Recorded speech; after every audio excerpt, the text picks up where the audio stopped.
दोस्तों, आज की कहानी में आपका स्वागत है। लेकिन कहानी शुरू करने से पहले कमेंट करके जरूर बताएं कि आप हमारी वीडियो कहां से देख रहे हैं और वीडियो को लाइक करना बिल्कुल मत भूलिए, क्योंकि आज की कहानी सिर्फ एक कहानी नहीं है, बल्कि एक ऐसा सच है जो आपको अंदर तक हिला देगा। तुम्हें क्या लगा था तुम बच जाओगे? मेरी आवाज कमरे की दीवारों से टकरा कर वापस आई। मेरे सामने खड़ा इंसान कांप रहा था। उसके चेहरे पर डर साफ दिखाई दे रहा था और मेरे हाथ में वह सारे सबूत थे जो उसकी असलियत दुनिया के सामने ला सकते थे। लेकिन सच यह है कि इस कहानी की शुरुआत उससे नहीं बल्कि मुझसे हुई थी। मेरा नाम अनिका है और मैं इस शहर के सबसे बड़े बिजनेसमैन की इकलौती बेटी हूँ। मेरे पास पैसा था, शोहरत थी, नाम था, लेकिन मेरे पास वह एक चीज नहीं थी जिसके बिना हर खुशी अधूरी लगती है, औलाद। शादी के 7 साल बाद भी मैं माँ नहीं बन पाई थी और यही मेरी सबसे बड़ी कमजोरी बन गई थी। मेरी सास और ननद मुझे हर रोज ताने देती थी और मेरा पति विक्रम, जो कभी मुझसे प्यार करने की कसमें खाता था, वह भी धीरे धीरे उनसे मिल गया था।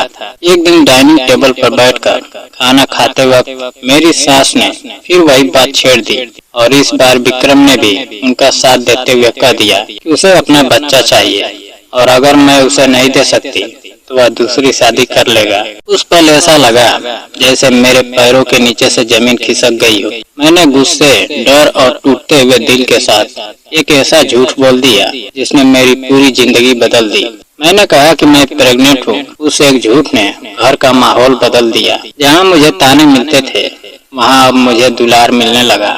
विक्रम की आंखों में खुशी आ गई और मेरी सास के चेहरे पर गर्व, लेकिन उस खुशी के पीछे मेरा डर हर दिन बढ़ता रहा था। कुछ दिनों बाद विक्रम काम के बहाने विदेश चला गया और मुझे लगा कि अब मेरे पास समय है अपने झूठ को सच बनाने का, या कम से कम उसे छुपाने का। मैंने एक छोटे से क्लिनिक में जाकर नकली रिपोर्ट बनवानी शुरू कर दी। हर महीने पैसे देकर मैं अपने झूठ को जिंदा रख रही थी, लेकिन अंदर ही अंदर मैं हर दिन मर रही थी। रातों को नींद नहीं आती थी, हर आहट पर दिल धड़कने लगता था। मुझे हमेशा लगता था कि अब सच सामने आ जाएगा और सब खत्म हो जाएगा। फिर एक दिन अचानक विक्रम का फोन आया और उसने कहा कि वह जल्दी वापस आ रहा है। उस पल मेरे हाथ से फोन गिर गया। मेरी सांसें रुक गई। मुझे लगा अब सब खत्म हो गया। मैं पूरी रात जागती रही, सोचती रही कि क्या करूं, कैसे बचूं, लेकिन कोई रास्ता नजर नहीं आ रहा था। अगले दिन मैं उसी क्लिनिक भागी और डॉक्टर से कहा कि वह एक ऐसा सर्टिफिकेट बना दे जिसमें लिखा हो कि बच्चा पैदा होते ही मर गया, लेकिन उसने मना कर दिया क्योंकि पुलिस उसके पीछे थी। अब मेरे पास कोई रास्ता नहीं बचा था। मैं गाड़ी चलाते हुए पागलों की तरह रो रही थी। मुझे लग रहा था कि अगर अभी मेरा एक्सीडेंट हो जाए तो सब खत्म हो जाएगा।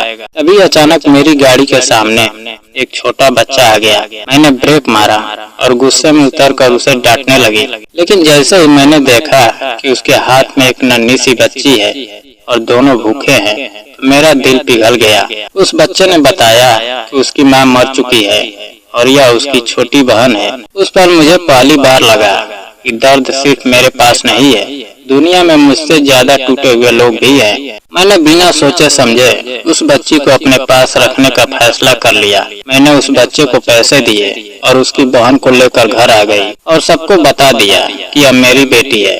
घर में खुशियों का माहौल बन गया, लेकिन मेरी किस्मत अभी और खेल खेलने वाली थी जब विक्रम वापस आया और उसने उस बच्ची के गले में एक लॉकेट देखा। उसका चेहरा बदल गया और उसने मुझे घूरते हुए कहा, यह बच्ची हमारी नहीं है। उस लॉकेट को देखकर उसे सब याद आ गया। उसने कबूल किया कि उसने एक गर्भवती औरत को एक्सीडेंट में घायल कर दिया था और डर के मारे उसे वहीं छोड़कर भाग गया था और यह बच्ची उसी औरत की थी। उस पल मेरी दुनिया बिखर गई, लेकिन उससे भी ज्यादा डरावना वह पल था जब उसने कहा कि वह इस बच्ची को मार देगा क्योंकि यह उसके गुनाह की गवाह है। मैंने उसे रोका और पहली बार उसके खिलाफ खड़ी हो गई। मैंने तय कर लिया कि अब चाहे जो हो जाए मैं इस मासूम को बचाऊंगी। इसके बाद हमारी जिंदगी डर और झूठ के बीच फंस गई, लेकिन असली तूफान तब आया जब किसी ने हमें ब्लैकमेल करना शुरू कर दिया। उसके पास उस एक्सीडेंट के सबूत थे और वह 1 करोड़ रुपए मांग रहा था। मैंने हिम्मत करके उससे मिलने का फैसला किया और चालाकी से उसकी सारी बातें रिकॉर्ड कर ली और उसके पास से सबूत ले लिए। जब मैं घर लौटी तो मैंने देखा कि विक्रम उस बच्ची को मारने की कोशिश कर रहा है। उस पल मेरा खून खौल उठा। मैंने उसे धक्का दिया और बच्ची को बचा लिया और उसी वक्त फैसला कर लिया कि अब यह खेल खत्म। मैंने सारे सबूत इकट्ठा किए और पुलिस स्टेशन पहुंच गई। मैंने अपना भी सच कबूल किया और विक्रम का भी। पुलिस ने उसे गिरफ्तार कर लिया और केस कोर्ट तक गया, जहां उसे उसके गुनाह की सजा मिली। मुझे भी सजा हुई क्योंकि मैंने झूठ बोला था, लेकिन मैंने सच का साथ दिया, इसलिए मेरी सजा कम हो गई। जेल से बाहर आने के बाद मैंने उस बच्चे और उसकी बहन दोनों को गोद ले लिया और अपनी नई जिंदगी शुरू की। आज मैं एक माँ हूँ।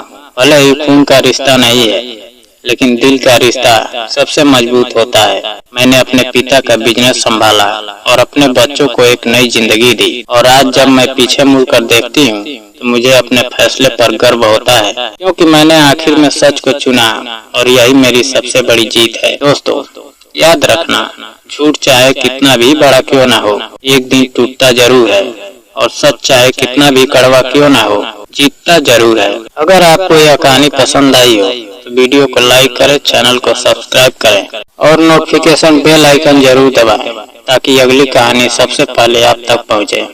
जय हिंद।